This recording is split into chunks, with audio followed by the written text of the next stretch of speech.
Hello everyone, welcome class 12 to today's video lecture.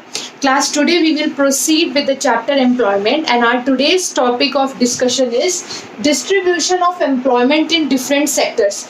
Yes class, अब आज का जो हमारा डेटाबेस टॉपिक है उस टॉपिक पे हमें ये पढ़ना है कि एम्प्लॉयमेंट कैसे डिस्ट्रीब्यूटेड है इन डिफरेंट सेक्टर्स. तो क्लास आप सबको पता है कि हमारे 3 मेजर सेक्टर्स कौन से होते हैं, primary sector, secondary sector and tertiary sector. ये सब आप क्लास 10 से पढ़ते हुए आ रहे हो, तो देयर इज नथिंग न्यू कि हम पढ़े what is primary sector, what is secondary, what is tertiary. But जितना हमारे करिकुलम में, हमारे कोर्स में है, उतना टॉपिक हम डिस्कस करेंगे. ओके तो class, before proceeding with the data, हम इससे पहले डेटा के साथ या डेटा एनालिसिस के साथ प्रोसीड करें. एक बार हेडिंग को दोबारा पढ़ लो. हमें पढ़ना है distribution of employment in different sectors, यानी कितने हमारे जो एम्प्लॉयमेंट है वो प्राइमरी सेक्टर में है, कितना एम्प्लॉयमेंट का शेयर सेकेंडरी सेक्टर में, कितना टर्शरी सेक्टर में. उससे पहले जो है आपकी बुक्स में, आपके करिकुलम में थोड़ा सा इंट्रोडक्शन दिया हुआ है एंड वो भी हम कवर करेंगे, क्योंकि question can come from class any topic, any minute topic, कहीं से भी क्वेश्चन आ सकता है. तो क्लास, सबसे पहले हमें ये पढ़ना है कि जितनी भी इकोनॉमिक एक्टिविटीज़ होती हैं उन्हें हम बेसिकली, अगर हम ब्रॉडली डिवाइड करें तो 8 डिफरेंट इंडस्ट्रियल एक्टिविटीज़ में हम डिवाइड करते हैं. यानी जितना भी देश में प्रोडक्शन है, सर्विसेज रेंडर हो रही है, जितनी भी इकोनॉमिक एक्टिविटीज़ है उनको हम कितनी कैटेगरीज में ब्रॉडली डिवाइड करते हैं, 8 कैटेगरीज में.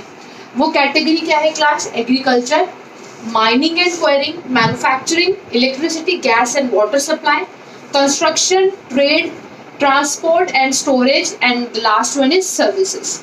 तो क्लास, अब इन्हीं 8 कैटेगरीज से बनते हैं हमारे 3 sectors. For example class, agriculture, mining and query, ये हमारे किसका पार्ट होता है class? This comes under primary sector.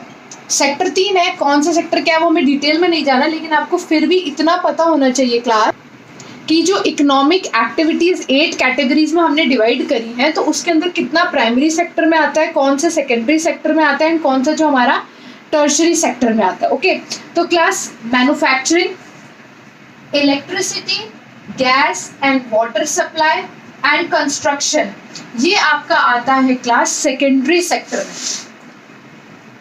तो कंस्ट्रक्शन तक क्लास ये आपका किसका पार्ट है? This is the part of secondary sector.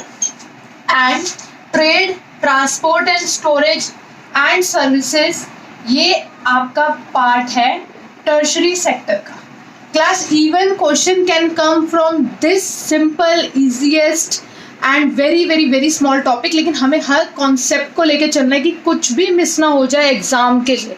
कोई भी क्वेश्चन है को हमें बिल्कुल भी 0.01% का भी रिस्क नहीं लेना है.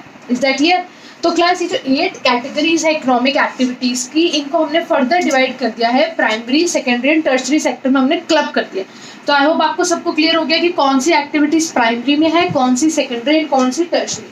Now we can proceed with the topic. Now will start with the data analysis, or we can say we'll study distribution of employment in different sectors. Okay, so now let's proceed with that.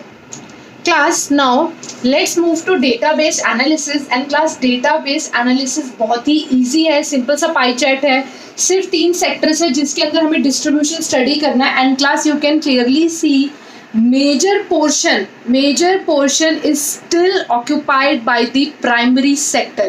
आप clearly देख सकते हैं class की जो primary sector है, it is the major source of employment in India. Still it is the major source of employment in India, occupying 48.9% share. You can clearly see major source of employment आज भी primary sector है. हाँ, अब ये आप change देख सकते हो कि पहले जो second major source of employment secondary sector था, बट अब नहीं. अब second major source of employment is tertiary sector, service sector. जैसे जैसे क्लास कोई भी इकोनॉमी डेवलप करती है तो वर्कर्स जो है वो प्राइमरी से सेकेंडरी की तरफ जाते हैं, जब वो और ज़्यादा डेवलप करती है तो सेकेंडरी से टर्शरी की तरफ जाते हैं, जो कि अब इंडिया में हो रहा है. तभी आप देख सकते हैं आफ्टर प्राइमरी सेक्टर मेजर अभी भी पोर्शन प्राइमरी सेक्टर का है, लेकिन आफ्टर प्राइमरी सेक्टर जो नेक्स्ट मेजर जिसने वर्कफोर्स को ऑक्यूपाई किया है वो है आपका tertiary sector with 26.8%. And last सबसे कम अगर मैं कहूँ पोर्शन, सबसे कम पोर्शन किसके पास है क्लास? सेकेंडरी सेक्टर के पास है, एंड वो कितना है? 24.3%। क्लास बहुत छोटे से डेटा एनालिसिस पे भी आप नोटिस करोगे मैं बार बार उस डेटा पे फोकस कर रही हूँ, बार बार उस परसेंटेज पे फोकस कर रही हूँ। उसका मेन रीज़न क्या है क्लास?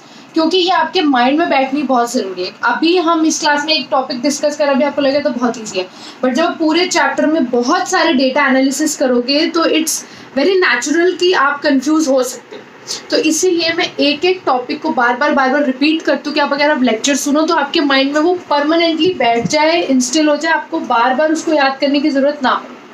तो फटाफट फिर से रिवाइज करते हैं क्लास। मेजर सोर्स जो है, मेजर एम्प्लॉयमेंट का सेक्टर किसने ऑक्यूपाई करा है? Primary sector with 48.9%, then tertiary sector 26.8%, and last is secondary sector 24.3%।